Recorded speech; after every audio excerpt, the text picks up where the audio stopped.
Cree got bundle up. Welcome back to the channel, everybody. Welcome to the library. I'm Tennessee Fats, and we're coming to you from here today because, well, I have to shoot a video that answers a question that I left kind of hanging out there well over a year ago. A long while back on the channel, we shot a video where I reviewed the Free Comic Book Day 2024 Conan the Barbarian book. And that was a pretty big book if you're a Robert E. Howard fan, because what it did was it introduced us to Titan's version of the Howard verse. Now, I was excited about that, you were excited about that, people were talking about that all over the place. It was a huge deal. But it wasn't just an introduction to the Howard verse. What it was a launching point for so much more. And Titan has had this in the works for quite some time. Part of that, though, is an individual story arc that's called Battle of the Black Stone. Now, those books came into the Casa del Fats, sat on the desk, and I never cracked them open. And a fair number of times over the last year I've been asked about it, and I haven't really been able to answer because I haven't read it.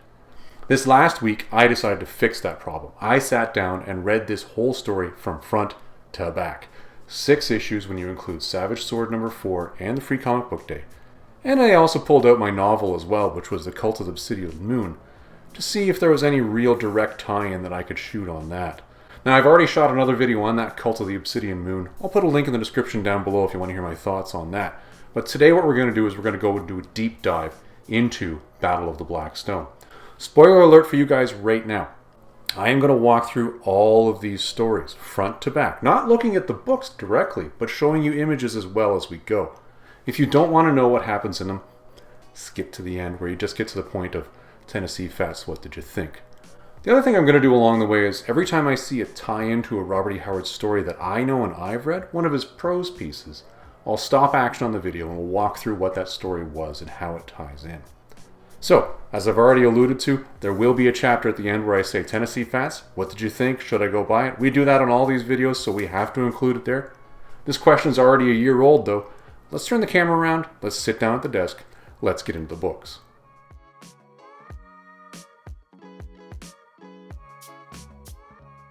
So let's dive into the Free Comic Book Day 2024 issue, because this really is, well, the first part of what I'm now going to refer to as the 7-part story that is the Battle of the Black Stone. Now, you'll see why I say 7-part when we get a little later in the video. Now, we've already shot an entire video on this channel where we talked about Free Comic Book Day 2024, but I really focused on the birth of the Howard verse in that because that was a pivotal moment for us. Well, at least if you're a Robert E. Howard fan. If you really want to watch that video, I'll put a link in the description down below. But today we're walking through the action that occurred within Free Comic Book Day 2024. Because, well, we got to get through the Battle of the Black Stone. We need the setting to kind of get there. This book was really an intro to all of the characters that you wanted to be shown that are part of this overall story. And getting my reader copy of this out so that I could actually do this was, well, a bit of a snafu for me because I suddenly realized that the copies of this book that I have, I've all got signed. And as a comic collector, you're kind of leery to read a signed book, so needless to say, I was being really, really careful when I was reading this one, but I did get through it. So here's the deal with this thing. The book starts off with us seeing the first Howard verse character right on the first page, and that's James Allison. Now, James is an interesting Howard character because he has the ability to, how am I going to put this politely, communicate with his other versions of himself throughout time? Yeah, let's go with that. And it's kind of a neat idea. And what he does is he writes at a time contemporaneous to Robert E. Howard. He lives in a city called Lost Knob, which, you know, you're kind of thinking Cross Plains. Okay, I get it, there's 2 words. But I oftentimes think that maybe James Allison was Howard kind of tongue-in-cheek saying, well, maybe this is where I'm getting my stuff from. I've oftentimes thought that, but I don't know. I haven't really dove into it. So at this point in time, it's just a, Tennessee Fats Hyborian Age conspiracy theory. But that would be kind of neat if it was actually the case. Moot point. James is sitting at his desk and he's trying to go through his memory to say, well, what's the story I'm going to write about next? And as he's thinking this, something otherworldly appears right behind him. And he turns and cuts scene. And then we dive into the Conan piece of this book. Now, the book is titled Conan, so it's kind of nice that we're seeing Conan in here, and he does actually take the majority of the page count. And this also is the story that sets this contemporaneous in Conan's life. And we'll have our first cut action in a second. Conan is seen in a province called Konojohara. Yes, that's how we're going to choose to pronounce this one today. Now, Konojohara is a very particular word.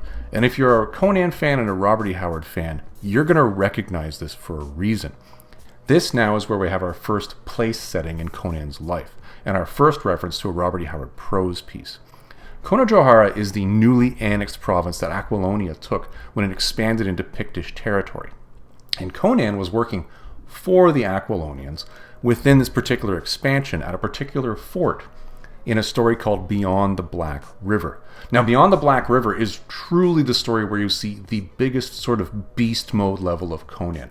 This is Conan at his most experienced and savage before he comes back and becomes king. So now we know this is an older Conan we're dealing with. He has been adventuring for quite some time. Well, that's good context. I like that.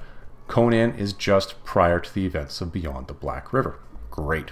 And you see him battling off some Picts that have suddenly attacked. And the dialogue you see between Conan and his peers is such that, well, we've held the Picts back for quite some time. Why are they suddenly attacking now? And this monstrosity of an individual comes forth and attacks, and Conan just summarily dispatches him.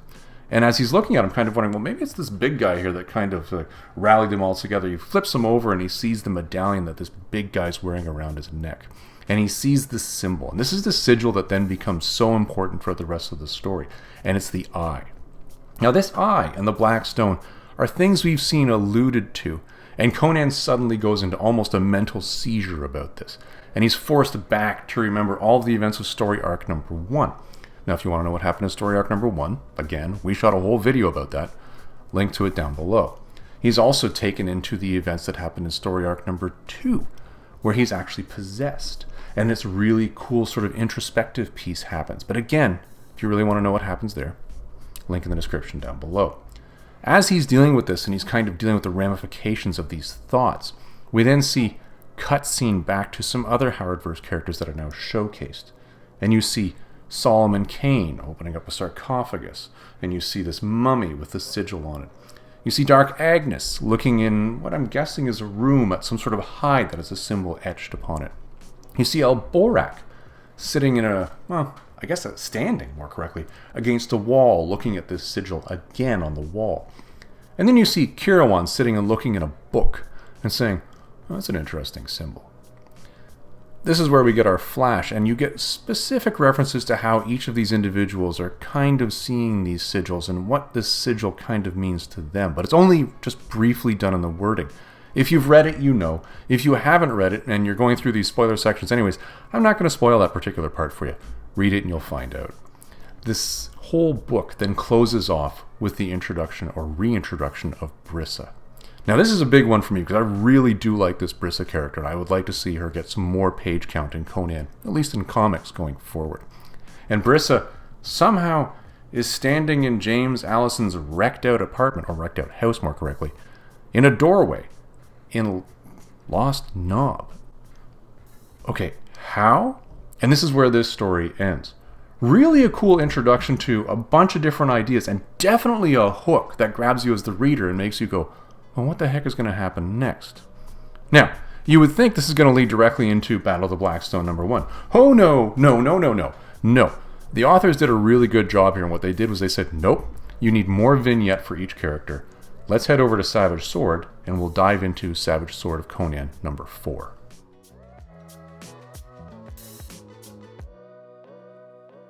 Okay, so let's dive into Book 2 here. Now, I'm saying Book 2 and not Story 2 because Book 2 really has a lot going on. And this is what we get in Savage Sword of Conan number 4. Now, this is the piece that Titan threw out there where a bunch of different talent, artists, writers, had opportunities to access these characters which are being launched to us in the Howardverse, as well as showcase a little bit of, well, this is where these people are coming from leading into Battle of the Black Stone. Now, there's a lot going on in this book, so we're going to have to do this in a bunch of different segments because, well, there's way too much here for me to remember with all the references we've got to make. Yeah, I'm an old man. I can only remember so much. So, we'll get out our copy of number 4 here and let's start going through this. Now, story 1 I can remember fairly simply, so we're going to dive into that right now.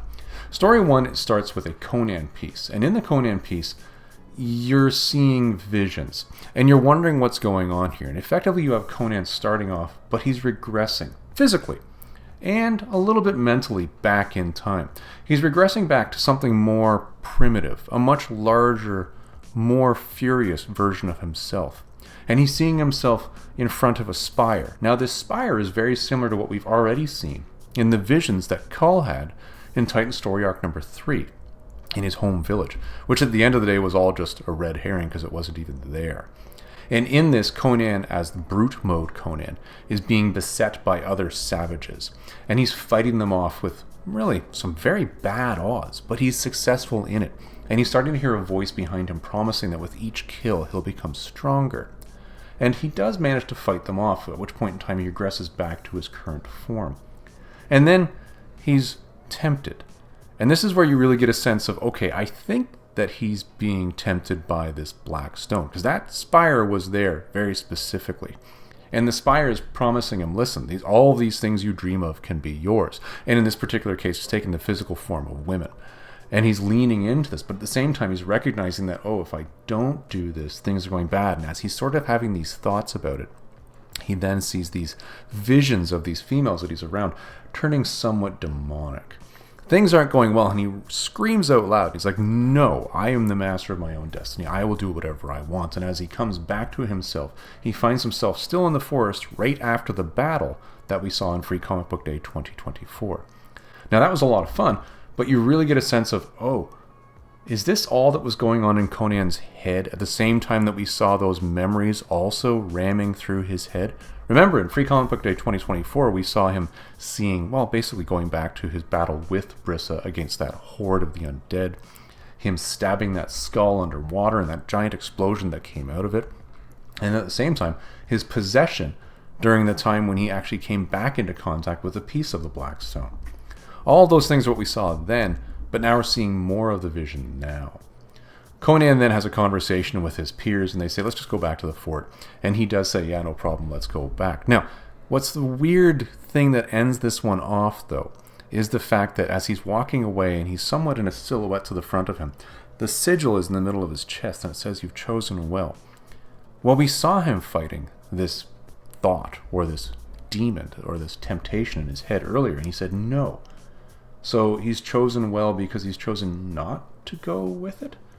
It's very difficult to understand what they were going for there. But again, he's going back to the fort. Once again, you're talking about pre-Beyond the Black River. So we know that's definitely in his lifetime where we're at. And we're left with that as our hanging point to, I guess, pick up in issue 1 of Battle of the Black Stone. Okay, now story 2 within this issue is actually one of my favorite pieces out of the entire Blackstone story, which kind of really took me by surprise. And it's a really interesting Solomon Kane story. Now, a lot of the regulars on this channel are going to be like, well, hold on, Tennessee Fats, the Solomon Kane piece was your favorite piece. Hear me out. It's because along the way, you have some breadcrumbs dropped in the story that kind of lean you in a direction. And once you actually see where you're going and you realize what they're doing, your mind is going, okay, that was so cool. Now, hear me out on this one. So the Solomon Kane story works like this. He's signed on with a group of individuals that are there fighting the Turks, and he's signed in with this guerrilla band. Now, I don't mean gorillas as in hairy gorillas, and I don't mean gorillas as in the actual band, the Gorillas. I mean guerrilla warriors.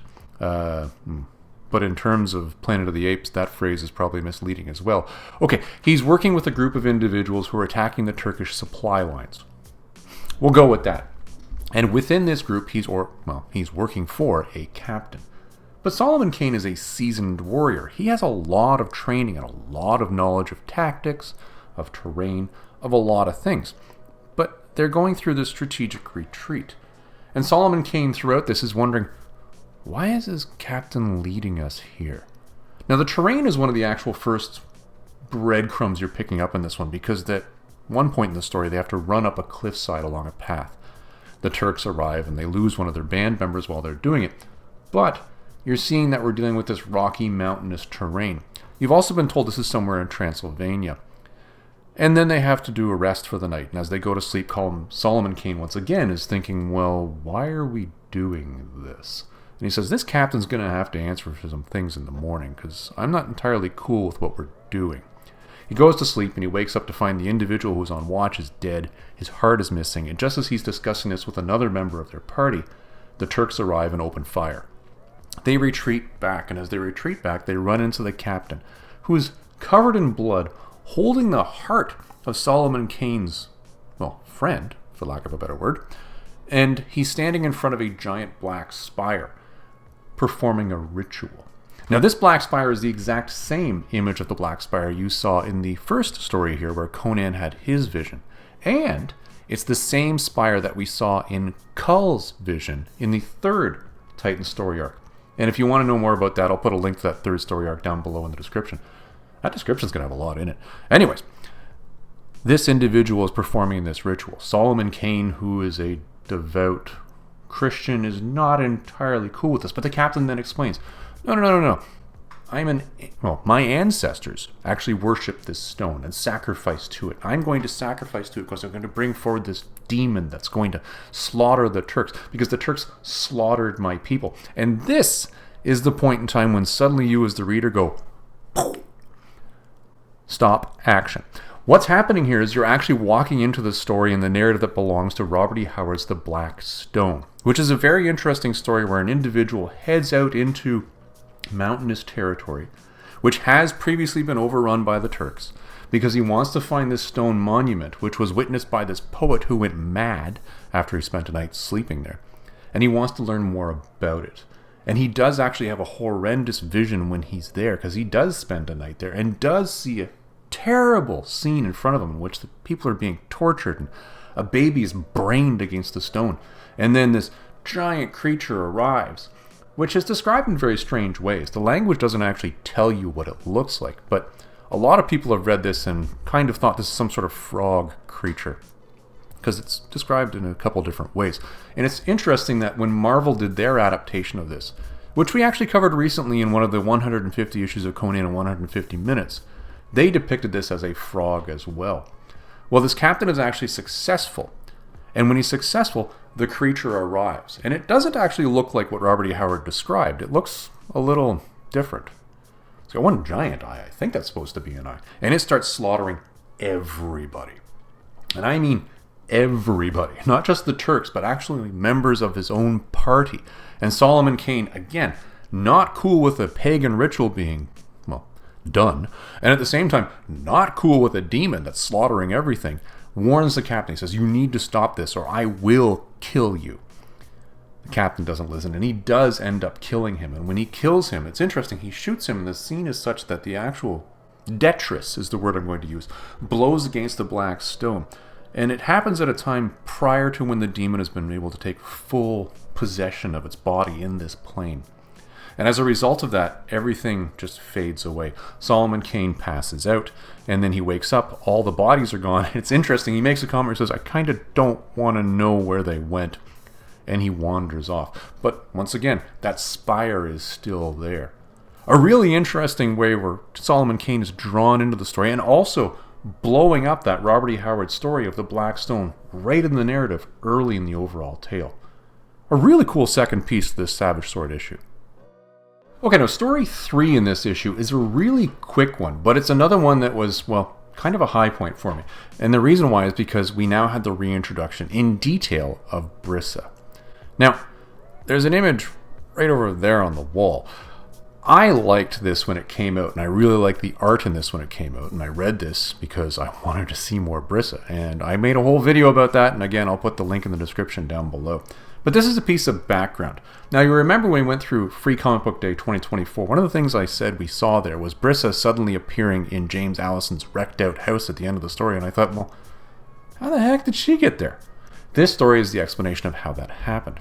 And what you see here is some drawback to Titan Story Arc number 1. And in that, you see Brissa making her way back into these, caverns where they're fighting off individuals. You see her running into Conan after an area collapses, seeing Conan just prior to stabbing that skull with a giant explosion, and then she fades out of existence.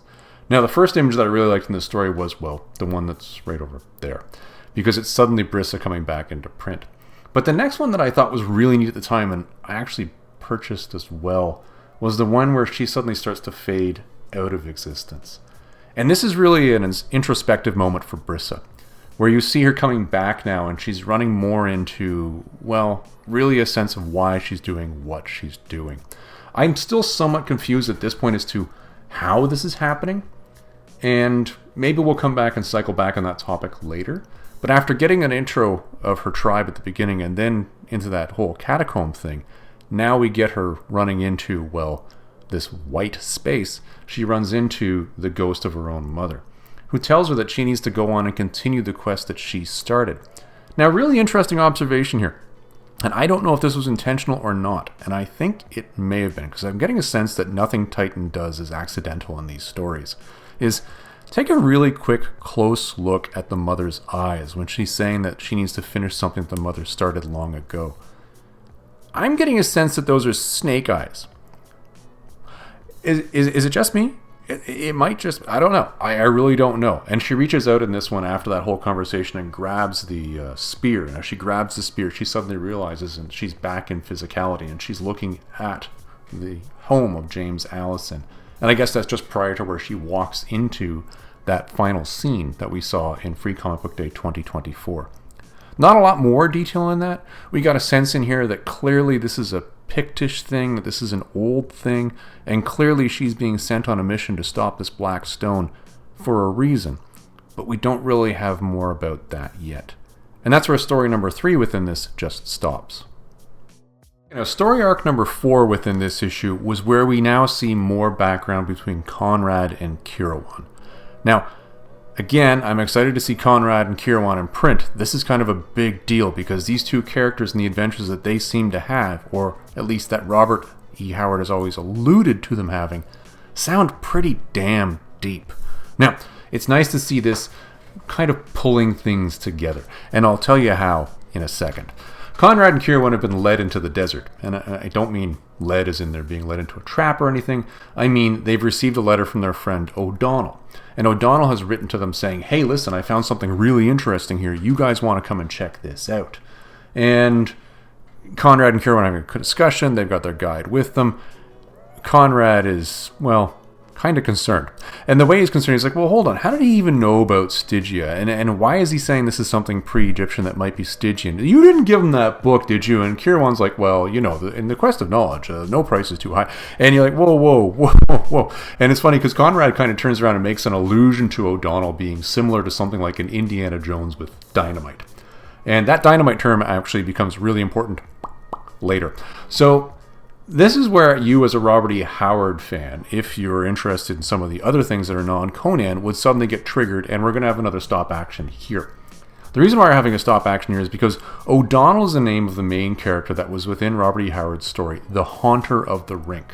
And The Haunter of the Ring is a really interesting story that's contemporaneous to Robert E. Howard's own lifetime.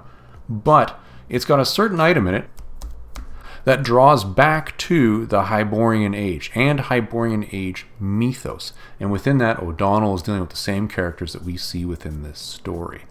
It's a really cool one. I'm not going to spoil it for you if you haven't read it. Trust me, if you haven't, and you're a Robert E. Howard fan, you want to. That's all I'm going to say about this one, because this isn't a direct thing about that, but it is with the characters.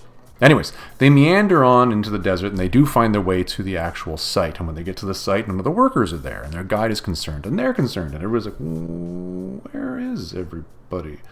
Kind of a weird thing. And as they head down into the pits, they end up seeing some, well, carvings on a wall, which are actually very interesting because they comment that these predate the Egyptian dynasties, but at the same time, they're so much more advanced. And one of the images that Kirawan kind of has his hand on is this thing of this tentacle monster coming up around something. It was a really neat one, and that does kind of lead where we're going here. And as they head into the room, they find this sarcophagus. And the sarcophagus, again, is something I'm like, well, that kind of predate. But what is it? And they also notice a stench. Now, this is where I stopped, because I kind of wondered, well, wait a minute. We got a sarcophagus here again. Is this the one that we saw in Titan Story Arc number 3? So I pulled my copies of Titan Story Arc number 3 and I actually compared the depiction of it here with the one from that story. They are different. I believe Titan's intent here is that these sarcophagi are not the same one. And the reason why I said it is because the imagery that's on the front of the one that's in Titan Story Arc number 3 is really particular. And what's interesting is Titan gave you a huge Easter egg right there and then as to what's going on that we don't find out as an Easter egg until we get all the way to the end of this story. We'll come back to that, but they are different sarcophagi. But there's bloody handprints on it. When they open it up, they find another one of their colleagues is dead, but he's covered in these strange carvings that match the sigil that's on the front of the sarcophagi. Sarcophagus in this case, because it's actually singular, not plural. Anyways, as they're there, they start to notice that, hey, that area over there is open. And their guide says, well, that wasn't open when I left. And they do hear noises. And Conrad heads on down there, and he pulls out his gun. And he's like, well, let's just make sure this thing is loaded here as we're going along. And they get down there, and they find O'Donnell. Now, O'Donnell is actually drawn in this story really cool. I'm like, all right, the imagery in this is just, wow, that's really interesting. And it's, again, he is not doing well. He is BS crazy, in fact. He's covered in carvings, and he's chanting in front of a giant pit. And within that pit, oh, guess what? Tentacle things are coming up. Conrad, being, I guess, what we're going to call the more tactile of the two, tears on out of there. And bolts. And you're wondering, where's he going? Well, he's going to get the very thing that we talked about early in this story, which is the dynamite.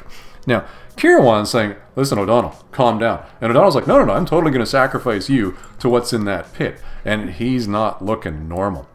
Kirawan, unfortunately, is forced to kill O'Donnell. Not a positive thing. And as the tentacle thing then rises up and it's attacking now, the dynamite comes into play and blows things up while Conrad and Kirawan run out.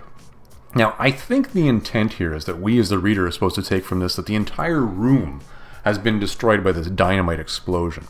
Which, again, that room even predates the first room they wandered into. They said it was much more ancient. And now it's no more.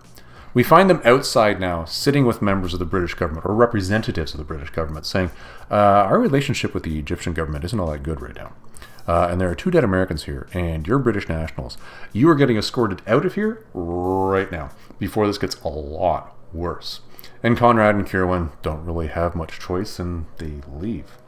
Now, we have an interesting scene at the end of this, though, which is actually quite important, where you have British troops now looking on the 2 bodies that are left on the ground, and one of those being O'Donnell's.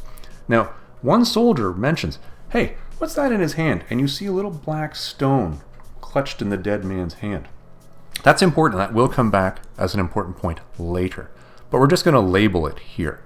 And that's the end of, well, story number 4. Story arc number 5 here is really where we're getting our first, well, glimpses of the character of Dark Agnes.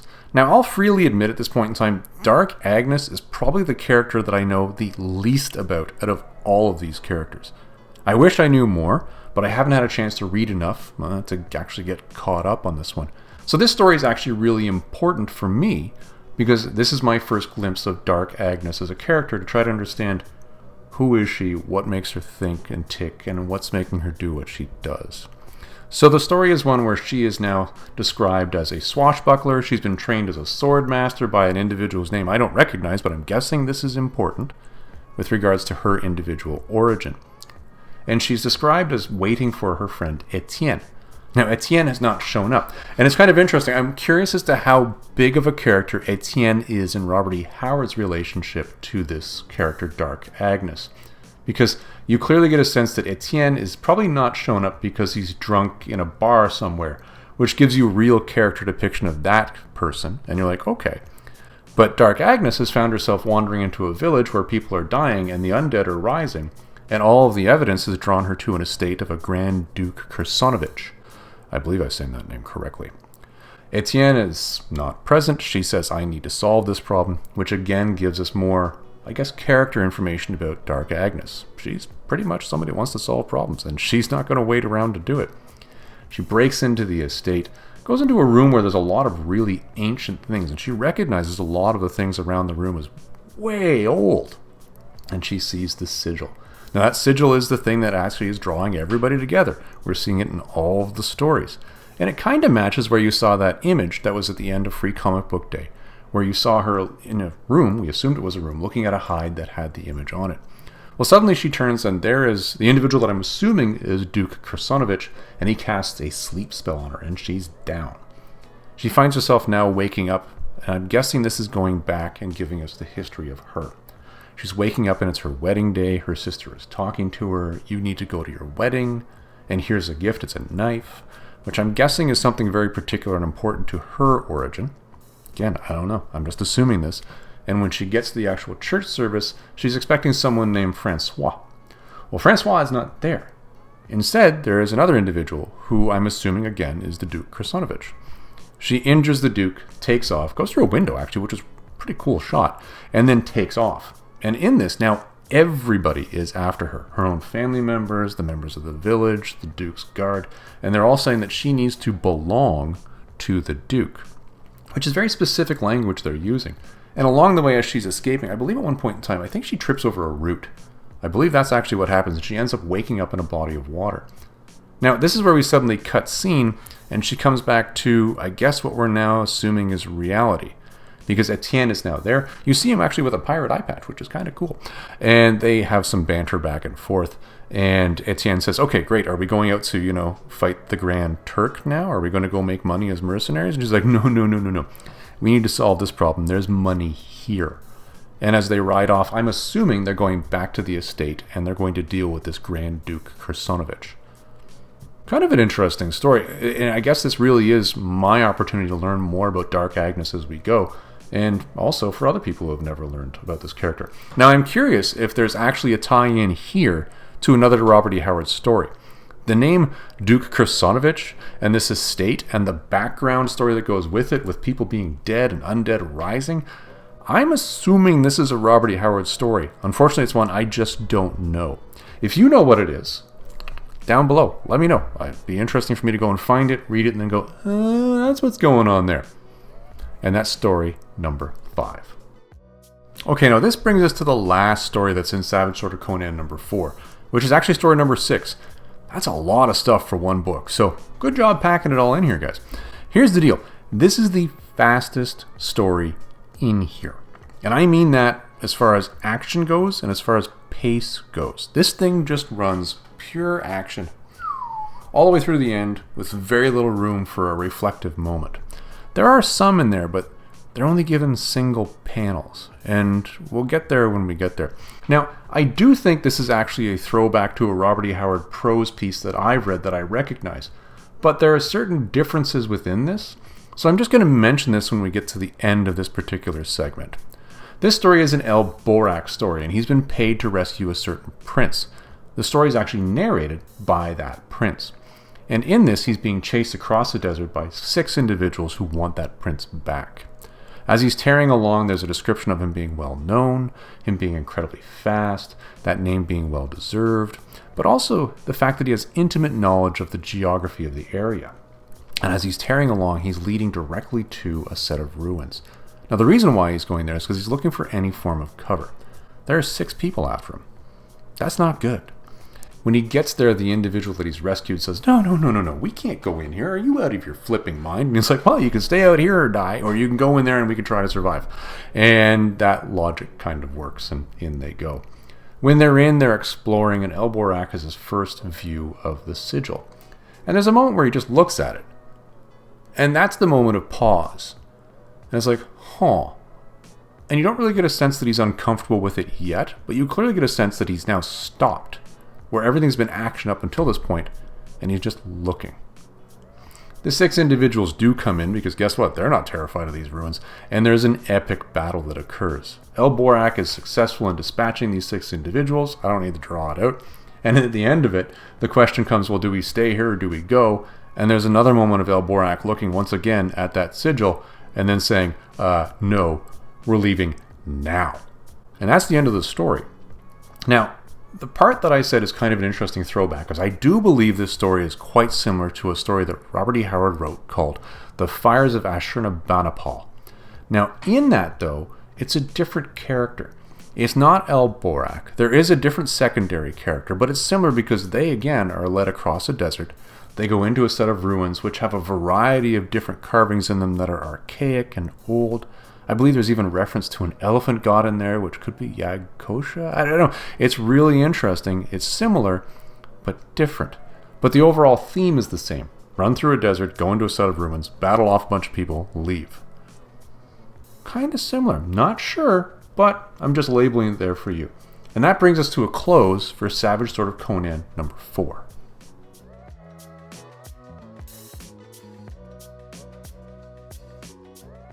So character development and foundation now done, and we've already set that all out through Free Comic Book Day 2024 and Savage Sword of Conan number 4.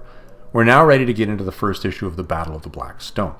Now this is very much a story of let's get the band together sort of thing. And it's a tough one, and there's a lot of jumpiness to this because you have a bunch of characters that are all physically in different locations, but also in different times.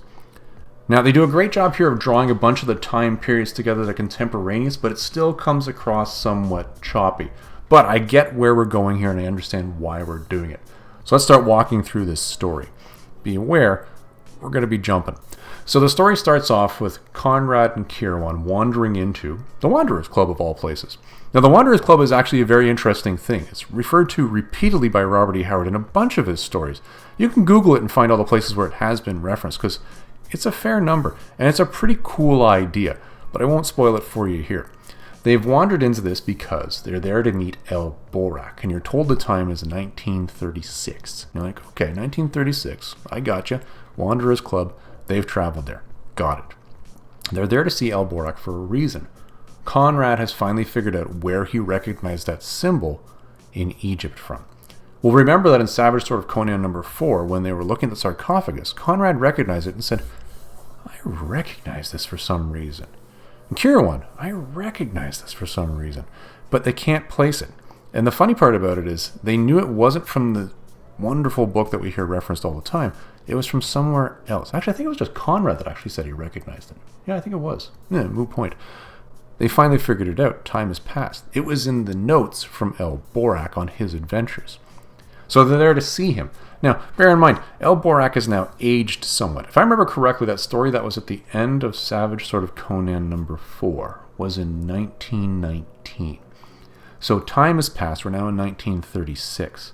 And they run into El Borak there, and they say, hey, we're here to ask you about this. And they pull out the symbol. And El Borak is very dismissive of it. It's like, nah, sorry, don't got it.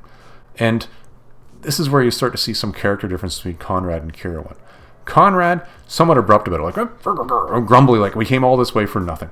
Kieran's like, well, no, let's not ruin this, and tries to more subtly ply the information out of El Borak. Because he's saying, well, you know, we actually did see it from your own notes. And after a bunch of back and forth and banter, El Borak finally does say, well, yes, it is there. You don't want to know about it. And this is where you get a sense that El Borak is not having a good time. And he's not having a good time because this image and this sigil has been the source of all of his nightmares since he saw it to the point in time of 1936. That's a long time to carry something. He's not doing well with this. He says you're going to see it in your eye when you're awake. It's going to be in your mind when you're asleep. You don't want to know about it. Stop. And that's a very interesting thing from a guy who's led all of these adventures, that this is the thing that's really the source of all of his haunting. From that one panel, well, I guess 2 panels in Savage Sword of Conan, we looked up and went, weird, right? Then we cut scene. Now we cut scene back to Conan. Now Conan is back at the fort after the events of, well, his little battle out in the Pictish Wonderlands. And we once again are labeled with the fort name and with the commander of the fort, so we know this is just before the events of Beyond the Black River. And in this, he's drawn into a bit of what would normally just be a little bit of a fight, a brawl, or a wrestling or boxing match. But he snaps, and things get really violent. When he comes to later, because he's kind of blacked out, he recognizes, no, I reacted that way because that symbol is haunting me. And I'm going to deal with it because I don't just wait around for it to come for me. I'm going for it. And he jumps over the fence and off he goes, tearing into the jungle to try to find where this is coming from and why this is haunting him. So that's where we leave him. Then we cut back to James Allison. Now remember, I said this is kind of choppy. We jump around a fair amount. James Allison is sitting at his typewriter and he's thinking, what am I going to write about next? And this sigil jumps into his head. He's like, ooh, this is probably going to be my last story. And then we cut out of that. And we go to Dark Agnes, who is standing over the body of somebody that she doesn't know. And she's going through their possessions. And she recognizes that she killed this person. But she doesn't recognize how the fight started, why it started. And she's trying to comfort herself with the thought that this is just some brigand, they don't matter. I've killed people before, but this is different because I don't know why I killed this person. It's a really weird one. It gives you a sense that maybe she's slipping in and out of consciousness. I don't know. And then, remember I mentioned Choppy. We jump over to Solomon Kane, who's in Africa and praying. And as he's praying, his pagan stick, that's what he refers to it as, his pagan staff that he has, is there vibrating. Now, it's kind of interesting. For some stupid reason, I thought this pagan staff was something that he got in an issue of Savage Sword of Conan. But when I looked at it and then looked a little bit further into it, no, he got this initially in a story that Robert E. Howard wrote that's called Red Shadows. Now, I haven't read Red Shadows, but this is where he got it from, which is why it makes sense that he's in Africa and the staff is shaking. And it's almost like he has this weird dialogue with the staff. He's like, oh, what's going on, staff? Oh, something's going on. Oh, we got to deal with something. And he grabs the staff and he sees the vision of the sigil, and then he wanders off. Then we cut back to the guys at the Wanderers Club, and then we get a little bit of interplay where we're jumping panels back and forth between the Wanderers Club and James Allison. So what happens in the Wanderers Club is they're having a conversation and continuing this whole, you don't want to learn about the sigil thing. And you know that moment when you're out in a party or out in a crowd, and everybody's murmur, and then suddenly the room for some stupid reason just goes dead silent for a half a second, and there's that weird moment of silence? It's like, I had a really bad situation occur with me with that very thing at Fan Expo many, many years ago, where I said something that I did not want to be heard by a certain somebody that was sitting behind a table. And I can tell you, the look that I got, it wasn't good. Well, those things never lead to good experiences, and this is exactly what happens. In this moment of silence that we're supposed to be thinking is exactly contemporaneous to when James Allison in Texas is having this whole thing about the sigil and the last thought process. That stone that was under glass when they came in. Now, that's important. And it's funny because they just walked past it initially, and I didn't really mention it at the time because I thought, well, we'll pick it up later. But that stone, if you were watching, kind of matched what was at the end of that story about Conrad and Carolyn and O'Donnell's hands in Savage Sword of Conan number 4. It shatters the glass and things happen. People start dropping. They're screaming, holding their ears. And while this is happening, James is turning, and suddenly there's a moment where you see a flash of light, and he's just torn asunder. At that point in time, El Borak stands up, grabbing his ears, screaming, because this stone has shattered that thing and made this loud screech. Now, we cut back at this point in time to Conan, who is still running through the forest trying to figure out what's going on, and he sees a bunch of picks under basically an archway where that sigil is over top of it. He's completely outnumbered here, and he charges into this thing full speed, which kind of makes me think perhaps he's not thinking logically at this point in time. Bear in mind, this is old Conan. This is very experienced beast mode Conan, just before Battle Beyond the Black River. Like, this is a big thing, and he just tears in. And he's slowly getting worn down. And as he's slowly getting worn down, suddenly the sigil that's over top of the actual archway lights up. And all the picks that he's fighting all start grabbing their ears and dropping. The exact same way all the members of the Wanderers Club are dropping in 1936. And at this point in time, there's a flash of light. And all of the members of the team, except Conan, are now seeing the floating form of a torn asunder James Allison, lit up with lights. And they're all looking at it in their own respective places. It's really an interesting thing. Now, two interesting things really came out of this particular issue. The first one is we now have a clear sense that James Allison, Conrad and Kirawan, and El Borak are entirely contemporaneous. So we've got a good sense of what these guys are doing. The other thing that's really interesting that comes out of this one, and it kind of leaves you stepping back, is you're looking at this going, what's going on with Dark Agnes and Solomon Kane? I've got Hyborian Age over here. I've got 1936 over here. I've got these two kind of sitting similar in time frame if I'm judging based on their attire. But the two of them just seem to be drawn into this in a very weird and different way. I don't quite understand why that staff of Solomon Kane just draws him into this. And to me that just seems strange. But here's hoping this gets answered in the next 3 issues. And that's really where we end off and close Battle of the Blackstone number 1.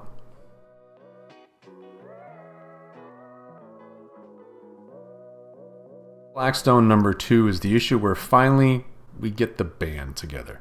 And it's also the one where we wrap up all those loose threads that were left kind of hanging there at the end of issue number 1. You remember at the end of issue number 1, many of them were depicted as seeing the vision of James Allison. And that was that final panel. But Conan wasn't there. This one opens with all of them, including Conan, seeing James, and James is, well, floating and spouting wisdom. And as he's spouting wisdom, each of them is reacting differently. The same wisdom is being spread out to all of them at the same time, but each is having a different comeback to it. Solomon Kane actually has a really interesting one, which I won't spoil for you here. Conrad's was also particularly really cool. But it was Elborak that I think was the most forceful one, who really just lost his poop and said, "Are you the cause of what's been haunting me Are you the cause of this symbol?" And the ghost of James that's floating there, because we're assuming it's a ghost at this point in time, because he's been ripped in half, says, no, that's just a mark. It lets you know that you're hunted. And that hunting comment is really important, because that's going to be a theme that's going to go through the next bunch of issues here. It's at this point in time, there's a burst of light, and the Wanderers Club is suddenly beset with a demon. Now, it's unfortunate that Solomon Kane wasn't there, because this demon is the exact same demon we saw in that Solomon Kane story in issue of Savage Sword of Conan number 4. And it starts slaughtering everyone. Nobody's making it out of the Wanderers Club. I am pretty much sure that the Wanderers Club has been effectively wiped off the face of the earth as a result of this action. Elborak is trying to fight back. Conrad is trying to fight back. Kirawan, to an extent, is trying to fight back. And, well, they're all just basically just getting, well, I won't say what they're getting, but at the end of the day, it's not going well. In fact, Conrad is about to get smooshed when suddenly Brissa appears in the Wanderers Club and says to them, okay, listen, you can either fight or you can flee. And Elborak's like, well, I'm fighting. And she's like, well, is anybody going to speak for this guy, or is he speaking for all of you? What's going on? And they all decide they're going to fight. Now, Brissa is actually successful in stabbing this thing a little bit when she actually pushes it back to stop it from smooshing Conrad. And the beast shows intelligence. It steps back at this point, licks its wound, and disappears. And this is when James once again appears, and he once again is spouting mumbo-jumbo. But then he sort of says, you're hunted, but maybe there's another way. And then suddenly, all of them are in the Hyborian Age. All the members of the Wanderers Club, Brissa, Dark Agnes, Solomon Kane, dumped in the Hyborian Age directly in front of Conan, who probably reacted interestingly to this and said, what the? But at the same time, he was so happy to see Brissa come out of nowhere, I think he just let it slide, which was kind of interesting. And he's saying to Brissa, oh my goodness, you're back. How did you get out of the Spire? Or not the Spire. How did you get out of that whole event that happened in story arc number 1? And she says, well, for me, it's just been a couple days, but I understand. And he's like, yeah, for me, it's been years. And she's like, yeah, I can clearly see that. And there's a little bit of a scuffle here between Solomon Kane, who's not really having too good of a time with what's occurred. Remember, his thought process is somewhat stoic. And Conan recognizes that whatever this weapon that's being flailed at him is a weapon. And there's a bit of a fight. Kirawan is actually the one that says, oh, whoa, everybody. Fighting is not going to help. Let's just all work together. And it's funny because at this point in the story is when I stepped back and said, why are they all speaking the same language? And I went back and I checked. When Brissa first appeared in the Wanderers Club, she was speaking English. I'm assuming she's speaking English. She's speaking the same language as Conrad and Kirawan. When they all teleport back into the Hyborian Age, they're all speaking the same language. But Dark Agnes might not speak the same language. I'm just assuming this is a James Allison magic thing, and that's just what we're going to go with here, so let's move on with that. After the scuffle, though, is when the first of the hunting starts. The beast showed intelligence, licked its wound, stepped back, and disappeared. And it's picked its first target. Its first target is Elborak, and it is attacking Elborak at that moment in 1919 when he saw that symbol for the first time.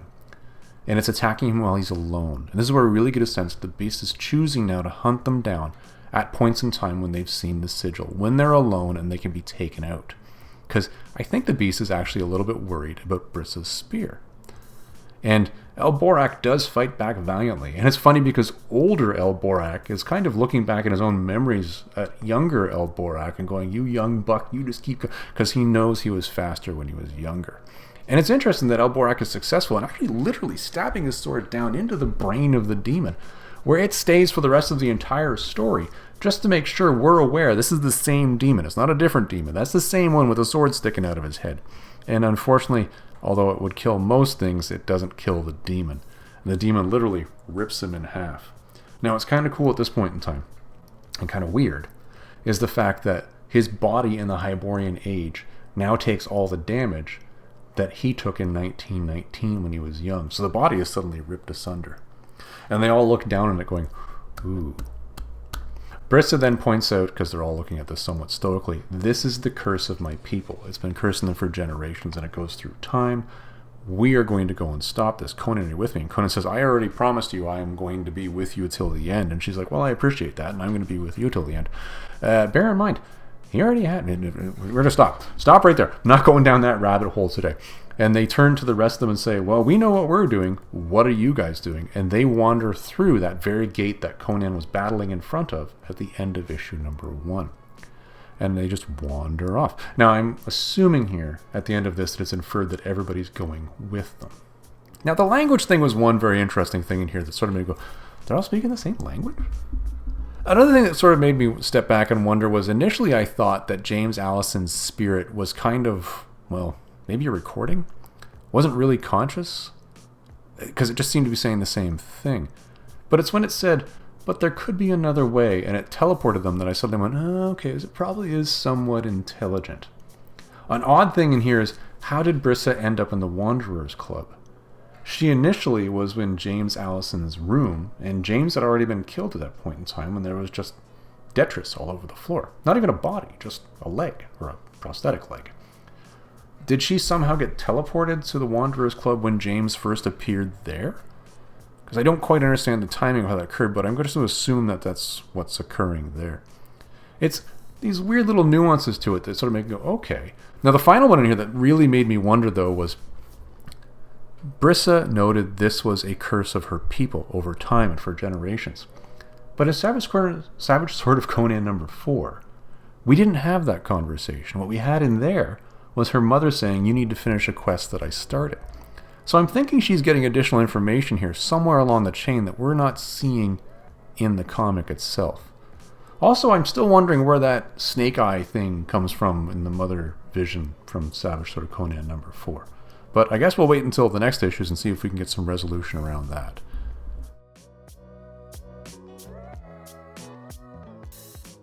Battle of the Blackstone number 3 is now where the band is together and they're meandering into the Pictish wilderness. Effectively, they're following the path that Conan had started, but they're continuing on in a direction for several days. Now, bear in mind, somebody like Conan and Brissa, who were born and live in the Hyborian Age, this is probably not too arduous of a journey. Solomon Kane being a seasoned soldier, maybe Dark Agnes from the little bit we've seen of her so far in this series, I could see them handling this.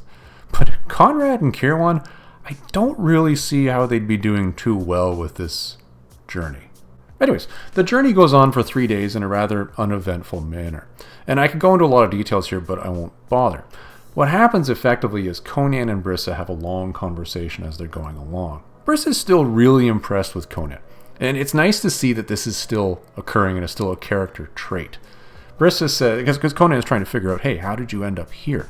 And Brissa explains that after that flash of light where she saw her mother then bade her to finish off a quest that was begun by the ancient Picts, which is slightly different than what we saw in Savage Sword of Conan number 4. I don't quite grasp that difference. It seems odd to me. Conan asks a very intelligent question, though, and says, well, hold on, when this is all done, are you actually alive or are you dead? And Brissa doesn't know. And that's really concerning. It's like, well, you're doing this, but you don't know if you're still going to be here when it's all over. Ooh, that's not good. Anyways, a lot of conversations occur over time. Dark Agnes and Solomon Kane have a very interesting conversation where they discover that they're almost contemporaneous in time. And Solomon Kane makes sort of a joking comment. And he's like, well, maybe we can check in with one another when we get back to our respective periods. Which is kind of a neat thing. But again, nothing really serious occurs. 3 days, nothing really serious occurs. And then they find themselves standing in front of a tree that's been split asunder with a piece of the dark stone in it. And that piece of the dark stone that's within it is glowing. And it's interesting because they're all sort of stepping back like, ooh, what do we do with this? And of all the people to sort of lose it, it's kind of interesting that the one that does lose it is Conrad. Conrad sees this thing, and it's funny because it's like he looks at it, and suddenly he's drawn into it.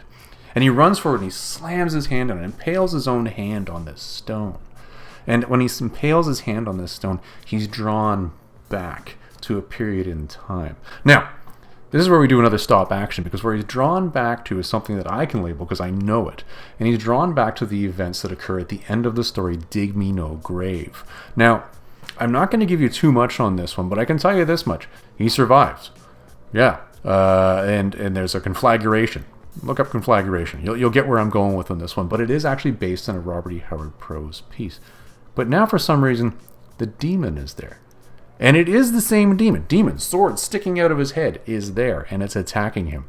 He's loading his gun. He's trying to fight it off. And the party that are in the Hyborian Age are standing around this, watching this occur. They know what's going to happen here. They know he's, at some point in time in his own past, fighting this demon alone. And they're trying to figure out what to do. Kirawan kind of has a moment here. He's saying, no, he needs a cleansing spell. I just need to remember the words, and I can do this, and we'll do this, and it'll be fine.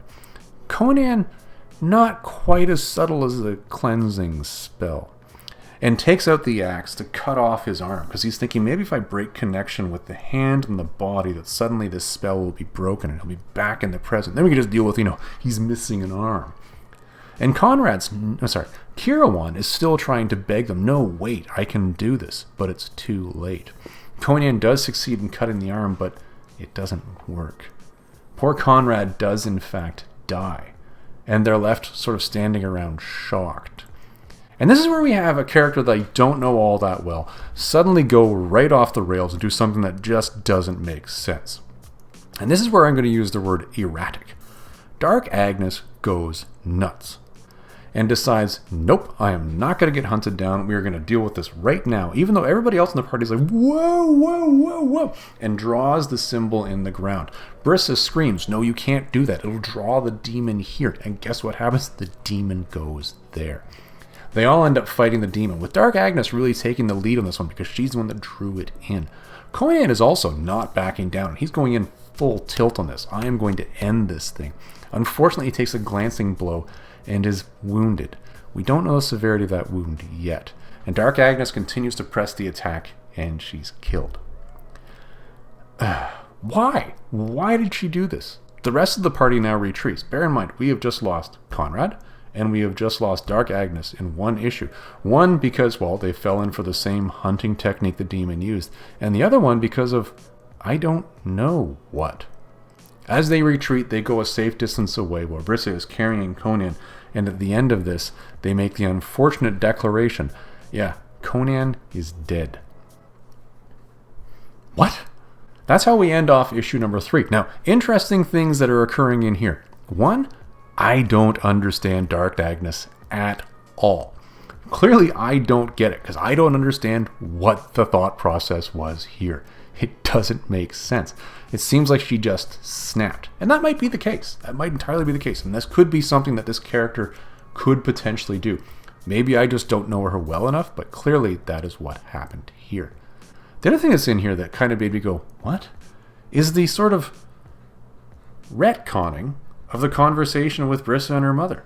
We read the issue with the conversation with the Brissa and her mother. And when we ended off the last one, I was saying, where's she getting this additional information? Is there something happening here that's in panels that I'm not seeing? And in this case, it's now changed, where it's a quest that's from the ancient Picts, not something her mother said, a quest that I started, or a quest that I was working. Maybe it's because it was a quest she was working on, but she now has more information. Something in that seems odd. I'm sure there's a reason for it. I'm sure it's probably because I'm going to, once again, chalk this all up to James Allison magic. But that's pretty much all I can do on that one.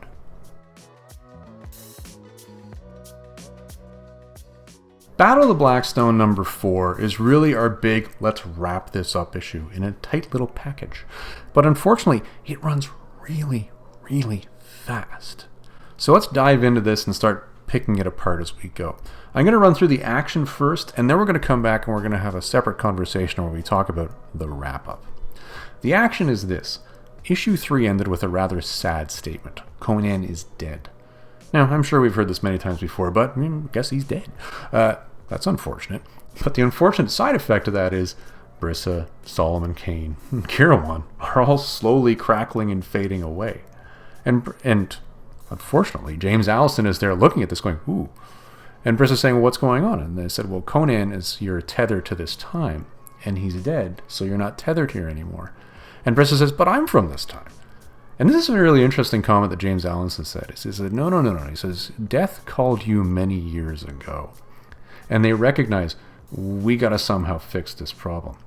Now, bear in mind, Kirawan is still heavily hit by the idea that Conrad is dead. His best friend died because he couldn't take action. And he says, I won't let this happen again. And Solomon Kane kind of gets the impression that he's going to do something that Solomon's not necessarily going to agree with. He actually threatens to kill him during this whole discourse. But Kirawan says, no, don't worry about it. It'll be fine. Takes a knife out and stabs himself in the eye. I know, it seems obscure, but he did. Stabbed himself in the eye and cast a spell, which effectively gave him the equivalent of Odin's sight, which is a really neat idea. And with that, he suddenly now sees this is what we need to do to bring Conan back.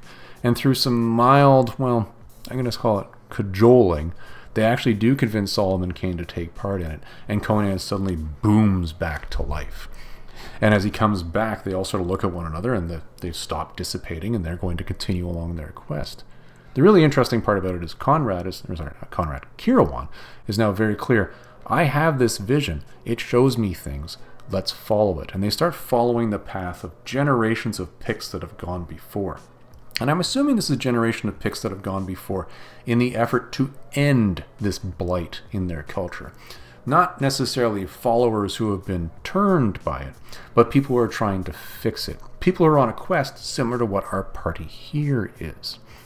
And as they meander along following this, they suddenly see the moment. And this moment is a big one, because here you have the demon sitting in an orb with the sword still sticking out of his head. So it's still the same demon. And as he's sitting there, you see him over top of a black sarcophagus. Now, the image here, I think, is purposely tiny and purposely obscured. I believe that the idea here is this is in fact the black sarcophagus that we saw in that massive story that involved Call of Atlantis and Conan quite some time ago. I don't think this is the secondary sarcophagus that we saw in Savage Sword of Conan number 4. Because this thing seems to be pretty darned powerful. It's powering this demon. It's acting as an anchor for it. And as they're approaching this, and they see all these Picts below it that have been turned, that are worshipping it, they engage in battle. Now, the battle is actually really quick, and it's unfortunate, because I would have liked to have seen more to this, but I guess really what more could you do? Brissa and Conan are tearing forward, tearing through Picts. Kirawan, is actually shooting laser beams out of his missing eye, which I thought was really neat, and I would love to get more explanation around that. But they do make their way in, and Solomon Kane at this point in time does something that I didn't expect. It's almost like he recognizes that his purpose there was specifically to be a distraction and a sacrifice, and he goes at the beast full tilt. And as he's distracting the beast, James Allison, the ghost, who I previously thought was just a recording, is now actively involved and goes towards the sarcophagus. And when he's there, he's able to tap into its energy. And I guess he's sort of just seen as a dreamer or somebody that can bend reality at this point in time. And he does exactly that. He decides to bend reality to be a universe in which the beast can be slain. And while this is happening, unfortunately, Solomon Kane bites the dust. Ooh. I didn't see that coming. That was a whoa kind of moment for me, but he didn't make it. And so now you're left with Kirawan, Brissa, Ghost of James Allison, and Conan. Well, Ghost of James Allison has done the job. He has made this beast killable. At this point in time, Conan attacks the beast. And at this point in time, Kirawan sees, you gotta do everything you're doing now. And Brissa jumps on top of the sarcophagus. And it's unfortunate we can't see the lid of the sarcophagus that she's standing on at this point in time. And she raises that Pictish spear, that very spear that the beast is so terrified of, and stabs into the black box. And then there's a cacophony of explosion and everything is gone. Cut scene. We're back to the Wanderers Club now. Conrad and Kirawan are sitting there in front of Elborak. Hey, you ever seen this film before? Nah, I've never seen it before. What? cut scene. Dark Agnes sitting in the forest, and there's a brigand standing behind him. You don't want to fight me. You just want to move on your merry old way. What? Solomon Kane in the jungles of Africa, praying towards his makeshift altar, looks over at his pagan cane. It doesn't shake, and he doesn't have a conversation with it. And finally, we have Conan looking at that symbol that was sitting on that pict right at the beginning of this story, not recognizing it, tossing it on the ground, and walking away. It seems that everything's been undone. So weird. Now, we left that with the so weird moment, but really, what is the ending of this? The ending of this is actually the last 2 pages, which are beautifully done and actually wrap everything up. And strangely enough, this actually solves an Easter egg that was left a long time ago, which I've already mentioned in this video. At the end of this, you see Brissa and James in some outer-worldly place. They're alone. James is floating, and he explains to Brissa, no, I found a new vessel. I now live in the blade at the end of your spear. And Brissa's like, oh, that's kind of interesting. And she says, am I dead? And James is like, no, you're not dead. Whatever power brought you back now twice isn't done with you. This quest is done. I don't know what that power is, but it's not done with you. Which infers it's also not done with James, because he's living in the spear, and where she goes, the spear goes. But it's interesting because she says, well, the mark is gone. And he says, well, no, it was just a mark. And the fact that it's now gone is just that mark is done hunting. It doesn't exist in this reality anymore. But the word is still there. And then he comments back and he says, you need to understand, in that moment, when I died, I had a flash of the beyond them. I saw the power behind this whole thing. And then you see the typewriter, which is sitting on the desk, back in his desk, where he was killed. And I guess this tells us the last thing that he typed just prior to actually this, and these torn in half, was Shumagorath. What? Yes, this is where we get it. The big baddie here is in fact Shumagorath. Now, Shumagorath is a phenomenally interesting topic, and I think we'll probably do an entirely separate story just for that. But I want to get back to that Easter egg thing that I mentioned earlier. Let's go back to that sarcophagus that we saw all the way back in Conan the Barbarian number 11. That thing clearly had a very purposeful image on the cover of it. And what was that image? An eyeball with a bunch of tentacles around it. How do we depict Shumagorath? Marvel's done it for many years in this very way. Eyeball, tentacles all around it. So cool that we're seeing this now come in as being the big baddie that's sitting behind the sidelines. So cool, and such a neat way to wrap up this particular story.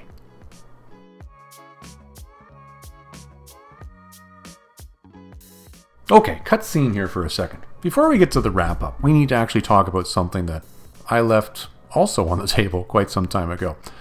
Earlier in this video, I mentioned that this is actually a 7-part series, not a 6-part. Now you'd say, Tennessee Fats, hold on, we're walking through the 6 comics. Well, there were 6 comics, but there was a novel that came out that we were supposed to read between issues number 3 and 4 of Battle of the Black Stone. And that novel was Conan, Cult of the Obsidian Moon.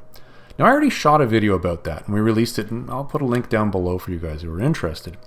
And in that, I said, well, here's my thoughts on the book, but I also said, when I finish Battle of the Black Stone, I'll come back and I'll give you guys a snippet or a vignette as to whether it added or hindered or whether it helped one way or the other, if you've read the whole thing. Well, I have now read the whole thing, and I can tell you, it helps in one direction. I don't see as it really helped in the other, though. So let's walk through and unpack that statement. In the comic story, you had James Allison at the very beginning of this remembering seeing the symbol. And remember, these characters had to have seen the symbol in their own adventures to have made them the hunted individuals they were. James Allison had not seen that symbol in his own lifetime, but he'd seen it somewhere.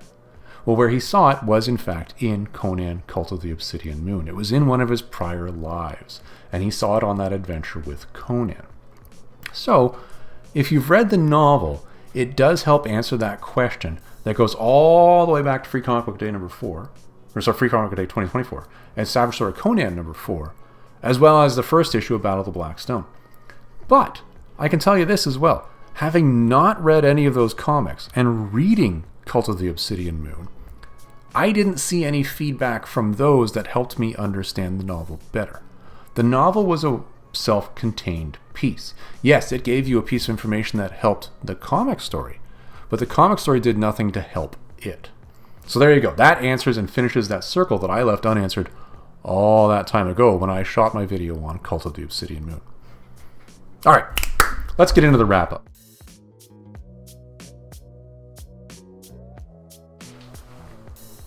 All right, it's time for the final chapter where we answer that bajillion-dollar question. Tennessee Fats, what did you think of this story? And then, for the bargain basement price of free, because it's already a year out of date, Tennessee Fats, should I go buy this? Let's go with question 1 first. Well, what did I think of the Battle of the Blackstone? I'm of 2 thoughts on this one. I think the idea of bringing all the Howardverse characters together in one story really did a wonderful job of showcasing what all their interests were and really introducing those in the public that might not know these characters to what they do. And I think that was a lot of fun. For me personally, seeing Conrad and Kirwan and Brissa back in print was huge. I really enjoyed seeing those 3 characters really jumping off the page in this story for me. But there's always a drawback to a team story. And the drawback is sometimes you'll have lead characters and sometimes you'll have following characters. The 2 characters in this that didn't make sense to me were Solomon Kane and Dark Agnes. Now in Solomon Kane's particular case, I think I know this character fairly well. I've read enough Solomon Kane stories that are Robert E. Howard prose pieces, as well as the Solomon Kane comics. And I think I get what this guy's all about. But in this story, he really was quite removed from the events in the actual tale. And I don't understand why he was so removed. He was pivotal in that final battle, where we actually had the big reveal of who the big baddie was. And I'm not saying it here, I already included that within the chapter. But I don't get why he was so quiet leading up to that. Now the other character in here that really was secondary, and I think this is very much a me thing, is Dark Agnes. I don't understand her motivations at all. Her behavior in this story was just downright erratic. Now I think that's because I have not read enough Dark Agnes stories to really understand what draws this character forward. It could be an issue of page count. It could be an editorial decision where these 2 needed to be relegated down in importance in the overall arc. But to me it just seemed odd that both of these characters fell to a secondary position. And I think that really did not showcase them well to me as the reader if I didn't know either of these 2. But overall, the story did quite well. All of the other characters were involved, they were really action-filled, and you saw a wonderful showcase of what each did. I just found the portrayal of these 2 to be somewhat confusing. A really interesting story, and a wonderful tie-in to when we finally find out who that big baddie is. Again, no spoilers here. You want to know, go back to that particular chapter. Now, the bargain basement free question. Should you go buy this? Well, if you're a die-hard Conan fan, this might not be the story for you, because this really is a team story of Robert E. Howard's Howardverse. There's a lot of other stuff in here. Now, it could be as we go forward and I read more Titan stories catching up to where they are right now, that I might find that there's some information in here you may need to know. But as of yet, I don't feel like I've missed anything. So if you are somebody that wants to stick to pure Conan stories, this might not be the one for you. If you are interested in the larger Howardverse though, I would absolutely encourage you to pick this one up. And if you're somebody who knows more about Dark Agnes and can explain to me in the comments down below why she was doing what she was doing, I would love to hear from you. Tippity down below and explain to me why she was behaving so seemingly erratic, at least from my point of view. Yeah, so interesting story. You may want it, you may not. It depends on your motivations. Which I guess is a somewhat convoluted answer, but at least it gets us an answer? Yeah. Well, everybody, that's our video for this week. I hope you enjoyed this one. I hope you enjoyed the deep dive. I really hope you're enjoying this new format we're taking in these videos as well, where we're really changing up how they're actually being presented. If you've noticed a difference, down below. Everybody, I hope you enjoyed this one. We'll see you in the next video.